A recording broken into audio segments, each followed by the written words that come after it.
Authenticité, Unicité, engagement, excellence, énergie, humanité, discipline, beauté, transformation, ouverture, spiritualité. durabilité.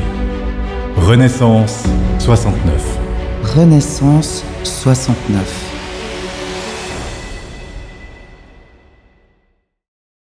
Bonjour, bienvenue sur Renaissance 69. Bonjour Lina. Bonjour Yann, bienvenue tout le monde sur Renaissance 69. De quoi va-t-on parler aujourd'hui? De se lancer, de l'entrepreneuriat. Ça me paraît être un bon sujet, en effet.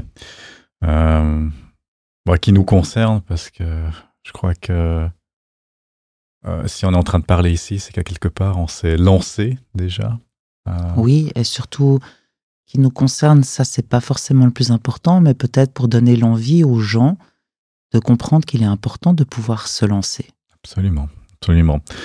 Moi, je pense que se lancer, surtout oser se lancer, c'est pas forcément évident parce que quand on démarre quelque chose, on part dans l'inconnu, on se projette dans le futur, on va vers quelque chose qu'on imagine, ou des fois qu'on essaie d'imaginer. Est-ce que la réalité après correspond à ce qu'on a projeté? Ça, c'est encore une autre question. Mais je pense que on peut réfléchir pendant des années et avoir un projet en tête et dire « Ok, je vais le faire un jour, peut-être, quand les étoiles et toutes les planètes seront alignées. » Et ce jour, il y a bien des chances qu'il n'arrive jamais. On va dire quasiment jamais, effectivement. Je pense que pour beaucoup de personnes, se lancer fait peur parce que, comme tu l'as dit tout à l'heure, effectivement, c'est l'inconnu et l'inconnu fait peur.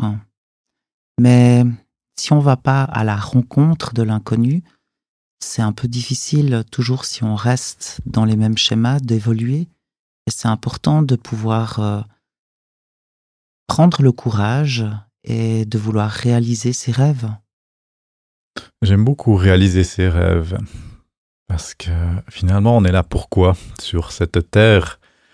Je pense que si on peut contribuer au bien-être, à l'évolution, ou tout simplement, même si on est plus centré sur soi, sur la réalisation de ses projets, c'est une des meilleures alternatives. Je pense aussi, définitivement. Quand on regarde le monde, il y a certainement des choses qui nous déplaisent. Moi, il y a plein de choses qui me déplaisent. Et moi, ma réponse à ça... D'où euphémisme, plein de choses qui te déplaisent, ouais, oui, j'imagine. Pareil. Donc, ma réponse à ça, c'est de faire des choses qui sont alignées avec ma vision, avec mes valeurs. Donc, plutôt que, on va dire, d'aller détruire les choses qui ne me plaisent pas, hein, pour dire les choses de manière directe, je préfère créer des choses qui me parlent, qui me plaisent, et puis jusqu'au point où je me dis, en fait, il n'y a que ça qui compte. Il y a ce que je fais, ce que j'ai envie de faire, donc mes projets, c'est ça qui compte. Et puis, je peux très bien vivre, on va dire, pour pousser le concept à l'extrême, en fait, ne vivre que de ça, que de ce qui me plaît. Alors, ça peut paraître utopique parce qu'on n'est pas complètement déconnecté du monde. Il y a des dépendances avec le système, les systèmes en général. Et je pense que se lancer, ça veut aussi dire, à quelque part, trouver sa place dans un système, mais ça peut, en tout cas pour moi, hein, ça veut aussi dire créer son propre système à son échelle. Et créer son univers avec son système de valeurs, c'est le plus important. Après, je pense que effectivement, beaucoup de personnes ont peur de se lancer parce qu'ils ont peur de l'échec, du qu'en dira-t-on, mais au final, est-ce que c'est vraiment important? Déjà, ce que les gens pensent, il y aura toujours des gens qui vont vous critiquer. Toujours, en bien ou en mal. C'est pas ça le plus important. Le plus important, c'est de réaliser ses rêves et puis de s'en donner les moyens, vraiment. sans porter une attention quelconque à ce que les gens vont pouvoir dire, parce qu'encore une fois de plus, ils vont toujours dire quelque chose, et au moins on n'aura pas de regrets. Pour moi, je crois que quand je te parlais justement lors du premier épisode de l'authenticité, je pense que le fait de pouvoir juste toucher du doigt son rêve, c'est une chose qui a du sens et qui fait vibrer et qui est importante. Et il faut pas avoir peur de l'échec parce que personnellement, bon, il y a toutes ces phrases qui tu pars en plus fort, etc. Oui, mais au final, c'est au bout de pas mal d'échecs et de souffrances où on se retrouve à terre qu'on va pouvoir évoluer. Je prends toujours un peu la métaphore du boxeur. Quand il va gagner, qu'il va rentrer chez lui avec sa coupe, il va pas se rappeler de tous les points qui se sera ramassés dans la tête, mais il va juste admirer sa coupe et il va être content. C'est une satisfaction personnelle parce que la vie est courte et si on est juste dans un schéma de processus où on suit le système sans se poser de questions, certes, parce que de toute façon, on ne peut pas vraiment interagir ou changer les choses parce qu'on n'est pas maître, mais qu'on essaye déjà de faire du bien autour de nous, de réaliser ses projets, c'est primordial, je pense. Surtout, on va dire, à l'époque dans laquelle on vit. Absolument. Pour moi, on en est vraiment pour la raison de... Moi j'ai presque envie de dire la raison d'exister. Pour moi, si je peux pas réaliser ce qui va dans le sens de mes rêves, j'ai pas de raison d'être sur cette terre, finalement. Pareil. Et je pense que c'est un peu cette dynamique qui est essentielle, vraiment. C'est de se dire, ok, peu importe, j'y vais, et puis peu importe ce qui advienne, en fait. L'important, c'est vraiment d'oser, oser dire non, oser aller de l'avant, oser faire réaliser qui on est.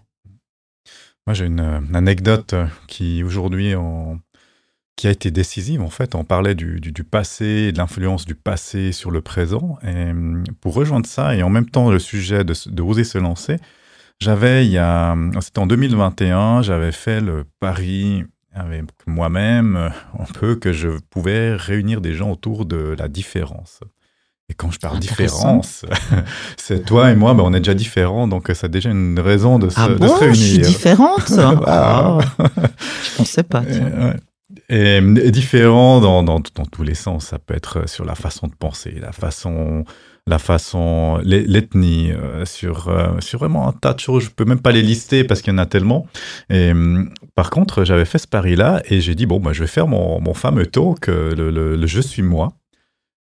Pas encore le quoi qu'il en soit, vraiment le je suis moi à l'époque. Et j'étais sur cette scène. Et puis, dans cette petite scène avec, c'était pour des concerts habituellement, qui avait la batterie, le piano, etc. Tout ça. Puis, c'était l'heure de commencer. Et puis, j'avais à peu près 3 personnes dans la salle de public. Heureusement que j'avais quand même un photographe qui était là, une autre personne qui m'assistait, plus encore les personnes organisateurs, tenanciers du lieu. Comme on avait eu la bonne idée de collaborer avec un groupe de musique qui jouait juste après, dans un style assez différent, enfin un groupe très original, plus dans du métal, mais bien, très, très, très bien, je trouvais. Finalement, eux, ils étaient aussi 6, je crois, en tout. Donc, finalement, la salle, on était quand même une petite quinzaine, quand même. Donc, même que j'avais effectivement que 3 personnes dans mon public, quoi. Et puis, en fait, j'ai gardé ces photos. Ces photos ont été longtemps utilisées pour faire la promotion, justement, de cette organisation qui, 2 années après, même pas, est devenue une association. Et aujourd'hui, j'arrive déjà maintenant à la fin de mon premier mandat en tant que président et fondateur de cette association. Donc, juste pour dire que je suis parti vraiment de rien, de juste le courage de me dire, ok, tu te lances, tu vas parler de ton truc parce que tu y crois. J'avais rien à perdre. Au pire, il y a 3 personnes qui m'auraient ri au nez, et m'auraient dit, c'est nul et ridicule ce que tu fais, puis certainement aujourd'hui, elles se seraient plus rappelées. Heureusement, ces personnes ont été touchées. J'ai eu des retours qui étaient très, très positifs, quoi. On m'a dit surtout, mais t'as osé faire ça, quoi. Et le sujet est très intéressant, il est passionnant. Il est passionnant, mais c'est pas un sujet facile à aborder. C'est même, des fois... Non, parce que malheureusement, c'est vrai que, on va dire, il y a énormément de sujets qui sont tabous, alors que finalement, ils ne devraient pas forcément l'être, hein, et puis qu'il faut avoir une certaine ouverture d'esprit, et surtout ne pas être dans le jugement, parce que au final, c'est comme tous ces mouvements, tout est un peu politique, hein, j'entends politique, économique, mais je veux dire, je pense qu'à un moment donné, il faut pas avoir peur, hein. Il faut pas avoir peur du ridicule, il faut pas avoir peur de l'échec. De toute façon, la peur nous arrête, nous freine, mais quand même, pouvoir la détourner est une certaine forme de courage. Et on en arrive à justement d'autres valeurs. Et ça, c'est important. Pourquoi avoir peur? Pourquoi ne pas faire ce qu'on a envie de faire? Non, évidemment, c'est plus facile de rester dans un cursus boulot, métro, dodo, d'être salarié. Enfin, je dis pas, c'est génial, je l'ai aussi été. Mais on n'arrive pas forcément toujours à être soi. Donc, en fait, ça ne veut pas dire que les gens qui sont salariés n'ont pas la possibilité. Moi, j'ai plein d'amis qui me disent « Ah, j'aimerais bien faire ça ». Je dis ok, écoute, réduis ton taux de travail et puis finalement, lance-toi, essaye pour ne pas avoir de regrets. Et ça, c'est le plus important. Je pense que dans la vie, la chose qui est primordiale, c'est de ne pas avoir de regrets. Elle est tellement courte. Tellement courte. Moi, encore une fois de plus, quand je vois, parce que je suis effectivement un peu la tata de pas mal d'enfants sur Moudon et Luçon, je veux dire, la vie passe vite. Et quand je les vois, je me vois encore à leur âge. Et puis il faut y aller. Il ne faut pas avoir de crainte. C'est important de se faire confiance, de s'aimer. On en revient toujours à la même chose. Et puis, aussi, pourquoi je parlais aussi un peu dans le premier podcast sur l'authenticité des énergies, c'est vrai que si à chaque fois qu'on a envie de se lancer, on pose la question aux gens, ils vont dire « Ah, mais ça coûte ci, ça coûte ça, tu vas jamais réussir. » Typiquement, voilà, quand au départ, je parlais de ce divorce, les gens rigolaient un tout petit peu parce qu'ils se disaient « Mais bon, qui c'est qui va se divorcer par Internet ?» Bon, effectivement, est-ce qu'on aurait pensé à l'heure actuelle qu'il pourrait se dérouler? Non, il faut juste se faire confiance. Et puis de toute façon, si on se trompe, tant mieux, on apprend. Il faut pouvoir apprendre de ses erreurs. Et puis toujours se rejeter à l'eau. Essayer. Et de toute façon, même en cas d'échec, c'est pas ce qui nous définit. Si quelque chose ne fonctionne pas, il y a la question aussi le risque qu'on prend quand on fait quelque chose, mais ça c'est un autre sujet. Mais au final, qu'est-ce qui se passe? Quelles sont les conséquences? Et puis, je veux dire, si on peut se relever, et encore, des fois, j'ai envie de dire, mieux vaut avancer à petits pas, regarder, se retourner, regarder ce qui s'est passé dans le passé, réajuster, mais réajuster au bon moment aussi. Moi, j'ai par le passé, quand j'avais fait mes premières expériences, je me suis entêté dans des projets, dans des choses, et puis j'ai pas eu en fait l'humilité de me dire, écoute, comme tu l'avais imaginé, en fait, comme ça peut pas fonctionner. Et en fait, je me suis rendu compte après coup que en fait, je me suis enfoncé dans quelque chose qui menait à rien. Et si j'avais ouvert les yeux, alors j'étais apparemment pas capable de le faire à cette époque-là, de voir cette chose-là. Et puis, en tout cas, après cette expérience derrière moi, j'en ai tiré la leçon qu'aujourd'hui, je peux me remettre en question si maintenant, demain, je vois qu'une décision, même importante, d'il y a 6 mois en arrière, en fait, ça mène vers rien. Ça ne veut pas dire que je vais tout plaquer, ça veut juste me poser la question, est-ce que je ne dois pas réorienter la chose d'une autre manière? Effectivement, alors, ça, c'est aussi un point très important. Encore une fois de plus, on parle de pouvoir et avoir la faculté de changer de mindset et de se rendre compte que finalement, le projet ou les projets, peu importe comment on les a pensés, ne sont pas réalisables ou doivent être réadaptés, Mais ça fait partie de la vie. Ça fait partie de la vie. Et c'est pas important, ça, en fait, je pense. On apprend toujours, hein, et heureusement d'ailleurs. Hein. C'est la chose la plus importante. Hein. Mais j'ai envie de dire, en fait, on peut pas faire faux. Ou même, au contraire, on peut faire que faire faux. Parce qu'on va de toute façon faire des erreurs, peu importe ce qu'on fait. Je pense qu'il faut juste observer, avoir, je pense, cette humilité de se dire, ah ouais, mais si t'as pas pensé à ça, c'est pas grave. Tu rajustes, puis tu adaptes, et puis tu continues. Et donc, je veux dire, si on est dans ce mindset qui rejoint tous les principes de l'agilité, si on l'applique vraiment à soi-même, hein, et je suis sûr que, je sais qu'il y a beaucoup de gens qui travaillent dans des environnements où l'agilité au niveau organisation est présent, on en parle beaucoup, mais après, pourquoi pas l'appliquer à titre personnel? Mais c'est vrai que quand on applique ça à titre personnel, on a forcément, j'ai envie de dire, l'ego aussi qui rentre dedans. C'est-à-dire, je me suis pas trompé. Enfin, oui, je me suis trompé. Finalement, c'est pas grave de m'être trompé. Et moi, j'ai pas de problème de me tromper du moment que ça peut me sauver pour la suite et puis que je m'enfonce pas plus. Donc, je préfère me tromper, admettre à moi-même déjà que je me suis trompé et puis de réajuster. Je sais pas comment. Je pense que de pouvoir faire un travail d'introspection, de se remettre à niveau, c'est primordial. Après, là encore, tu as abordé un autre sujet, l'ego, ça c'est encore quelque chose d'autre. Hein. Pour moi, les plusieurs personnes qu'on a dans notre petite tête, etc.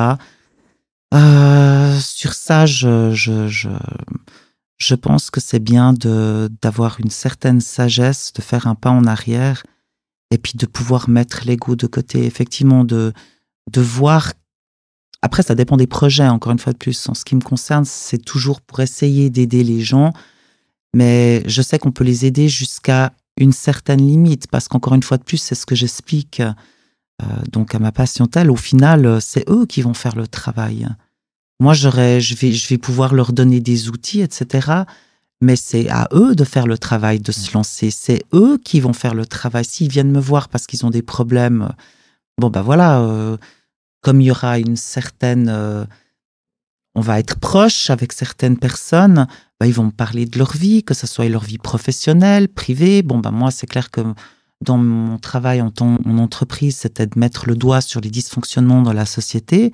Et là, automatiquement, de toute façon, les dysfonctionnements, que ce soit au point de vue management, marketing, finance ou tout ce qu'on veut, les dysfonctionnements restent humains.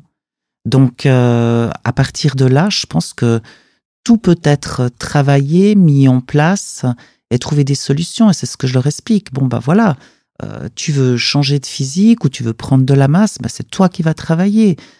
Ça va pas dans ta vie de couple ou ça va pas au travail. Ok, qu'est-ce qu'il y a? Ça, c'est aussi une chose qui est importante de pouvoir qu'il y ait ce rapport de confiance et de pouvoir aller de l'avant. Mais c'est ce que j'explique tous les jours. C'est eux qui vont bosser. C'est eux qui vont se lancer. Moi, je vais juste leur fournir les outils.